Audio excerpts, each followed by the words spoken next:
Welcome to another episode of Your Daily Five. Today is Thursday, October 19th. I'm Jeff Hughes, Chief Investment Officer at JWH Investment Partners and founder of Alpha Insights. So, today we're going to cover about 7 charts. So, we're going to call it your Daily 7. First, I'd like to just remind folks that our next publication of our investment newsletter is slated for November 4th. If you're not familiar with our work, we do publish a monthly investment newsletter. It's available on Substack. It's free to subscribe. It's delivered directly to your email on the first Saturday of each month. The newsletter is affectionately entitled Huge Insights, the Big Picture. Therein, we discuss the key macro factors affecting the economy and the markets.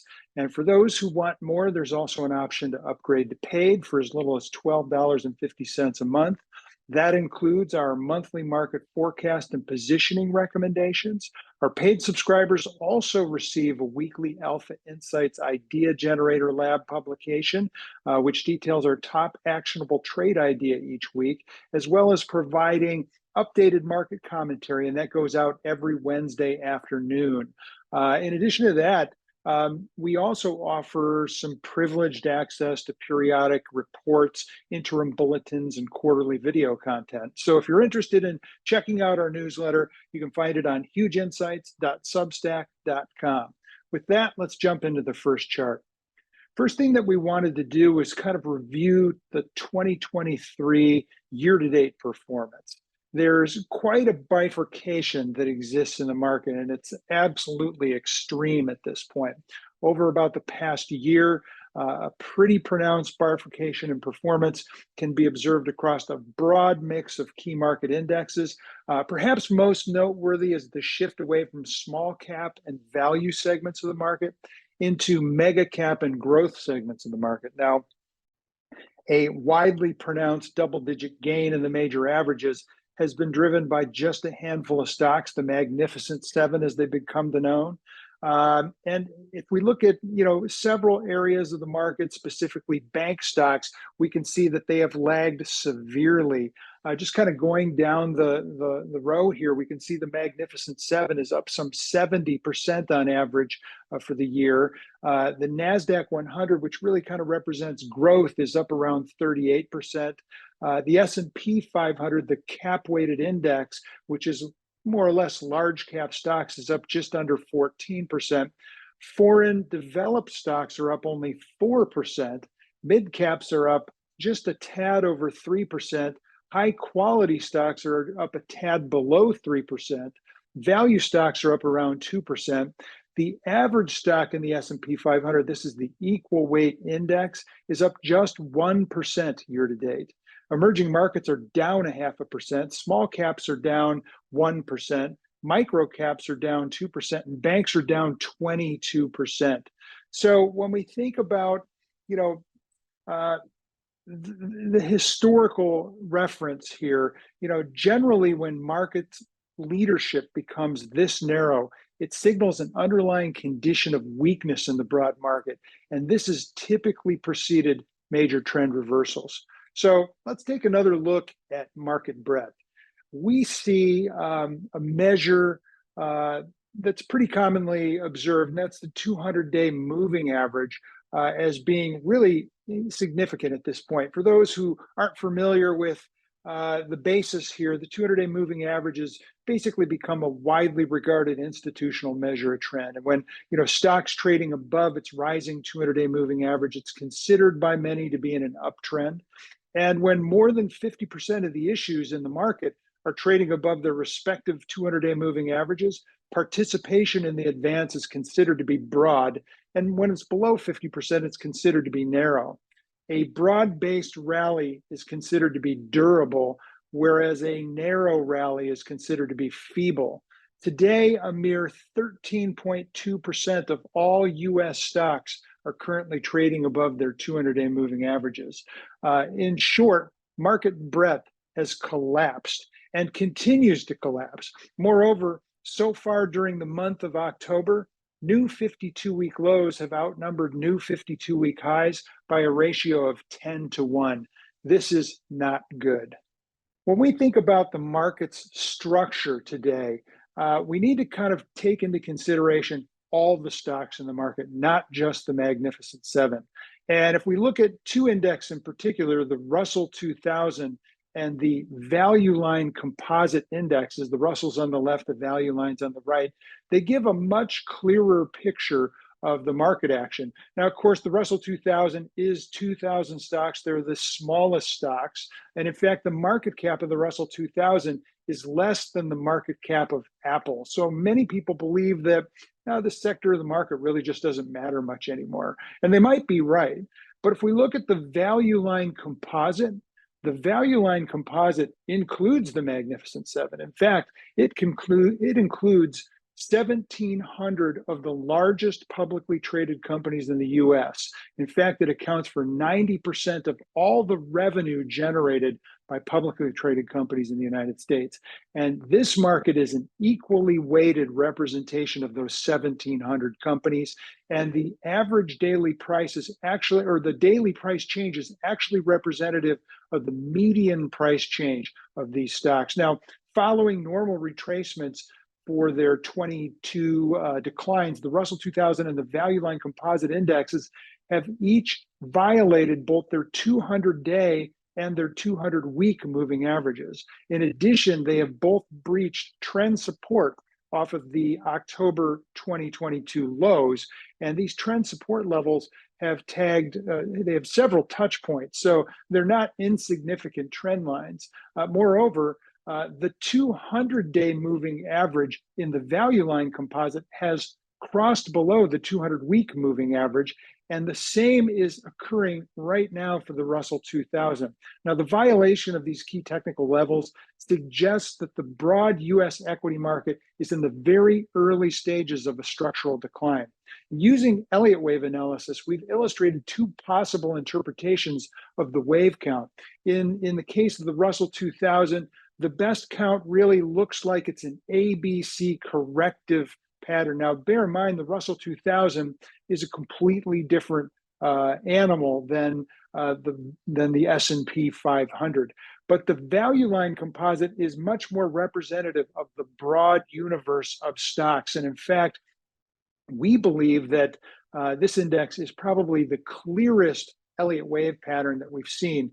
We see a clear 5-wave decline into the October lows and a clear 3-wave advance into the February highs. And from that point, we have not recovered above that February high, which in our view marks the counter trend advance in as wave 2 at a primary degree of trend. And so we believe that the Value Line Composite Index is in the early stages of a third wave decline, which we think could carry the index to new bear market lows that could effectively take out the 2020 lows achieved during the pandemic collapse. Both of these patterns call for significant and immediate declines, and we think they represent what's going on in the broad market of equities in the US. Now, one of the things that continues to kind of mystify the crowd of traders out there is sentiment, right?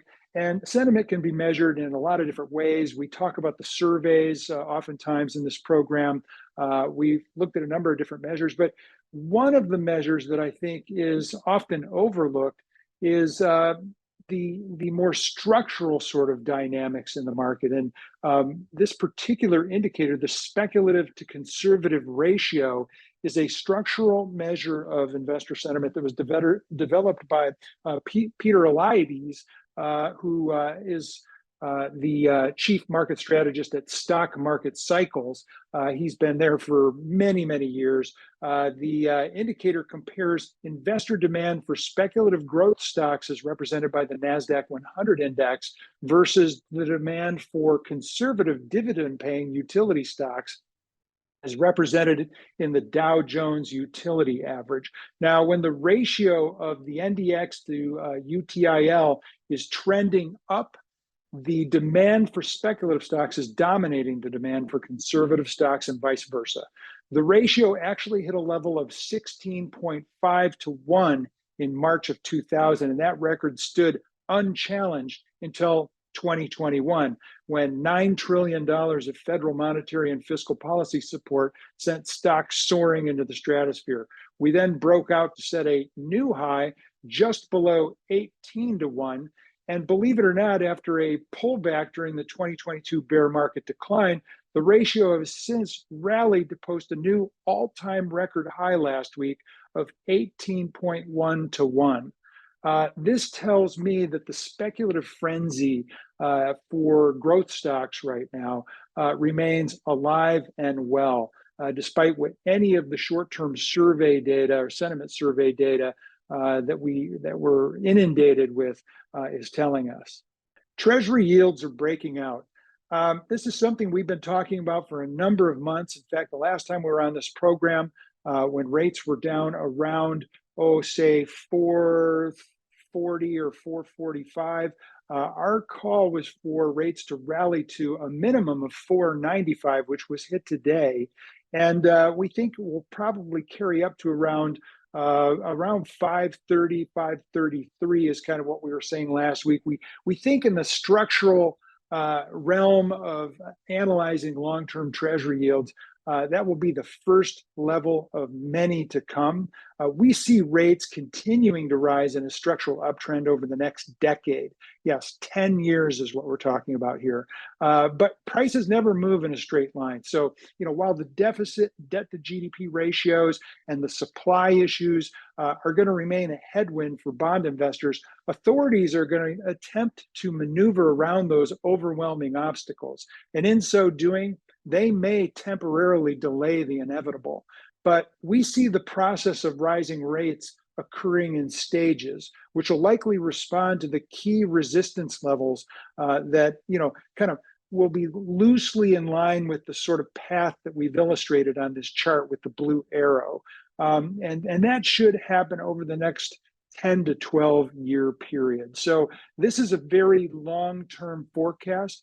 We think that 530 initial upside target can be achieved before year end. Certainly may be achieved before weekend, the way things are going. But at the end of the day, we think that this is a new bullish regime for rates. And if you take a look at the top frame of this chart, you'll see a 60-month RSI study. And what we've highlighted on the far left is during the prior bull market advance in rates back in the 70s and early 80s, we saw that the 60-month RSI stayed consistently above that median line, above the 50% line. But once rates began its secular decline, its 40-year decline, we saw that same momentum indicator break below the median line and never rise above it for nearly 35 years. The breakout above that median line now suggests to us that a new bullish regime for rates is now at the fore. And this follows a 35-year bearish regime. So again, our initial upside target is around 5.3%. We think that'll be achieved before the end of the year, possibly much sooner. And then we think a pullback is likely. We think that these, resistance levels, once they're broken, they will become natural support levels. And what we'll probably see is some sort of game of ping pong here, where, the ball moves up, hits the next resistance line, pulls back, tags the prior resistance line, which is now support, and then bounces and rallies to the next resistance line. The next resistance beyond 5.3 is 6.5%. And then we think a pullback into that 5.5 range, and then another rally back up to around 7.8, and then a pull back to the 6.5, 7 range, and then a push up to the 9% level, and a possible pullback to 8%. And then ultimately, we see rates carrying as high as potentially 10.5%, again, over the next 10 to 12 years. So we think this rising rate regime is going to be a major headwind for equities over the next decade. So let's take a look at what the immediate impact to the market looks like. right now, our preferred Elliott wave count assumes that the October 2022 low ended primary wave one down, and that primary wave two, which is a counter trend advance, completed an ABC zigzag corrective waveform that topped on July 27th. The break of key support at minor wave one, the minor wave one low comes in right here. That actually indicates to us that primary wave three down is now underway, and it opens the door for a near-term test of this level right in here, which is around 4,100. In fact, we see a classic pattern top formation of the head and shoulders variety that is formed here. And using the prior advance minor wave four low as being the neckline point, we believe the break below that level now confirms that we are now resolving that pattern to the downside. Now, we have obviously seen a big rally back up into resistance. That resistance had to do with the gap here. It also had to do with the 55-day exponential moving average, which is right here. That has contained that advance. We've now subsequently pulled back below that level, and we believe that this is a typical sort of a kickback rally or a pullback into that neckline. In fact, Tom Bulkowski, who has done a lot of work on patterns, says that there's 68% of all head and shoulders top formations rally back above the neckline before their final breakdown. And about 51% of these patterns actually achieve their target. That target is based on a measured move from the peak to the neckline and from the neckline down. That neckline, or that measured move rather, actually coincides with the 377-day moving average, which comes in right around 4,100 right now. Why the 377? Well, it's a Fibonacci number. In fact, we use the 55, the 223, and the 377 as our measures of trend. We like Fibonacci numbers, so that's our preference. Now, one of the things I wanted to point out is that we've got some vertical lines here. And I think we've talked about these before with respect to this cycle composite.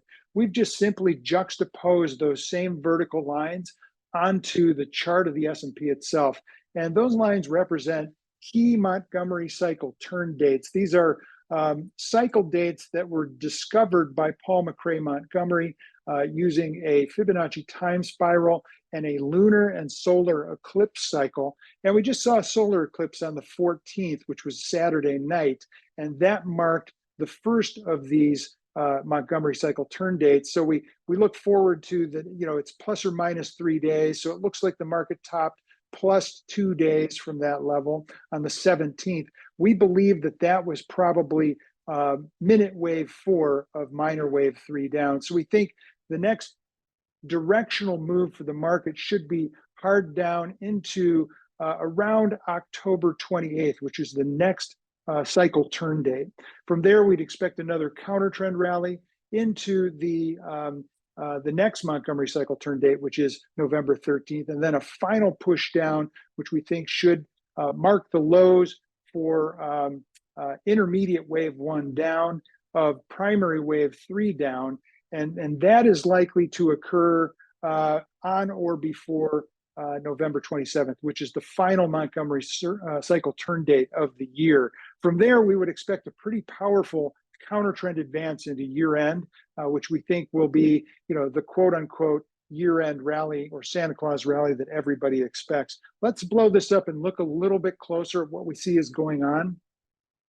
First of all, the top on July 27th marked what we believe is primary wave two up, a counter trend advance, right? And so we're looking for a 5-wave decline to mark a change of trend, and we got that. 1, 2, 3, 4, 5.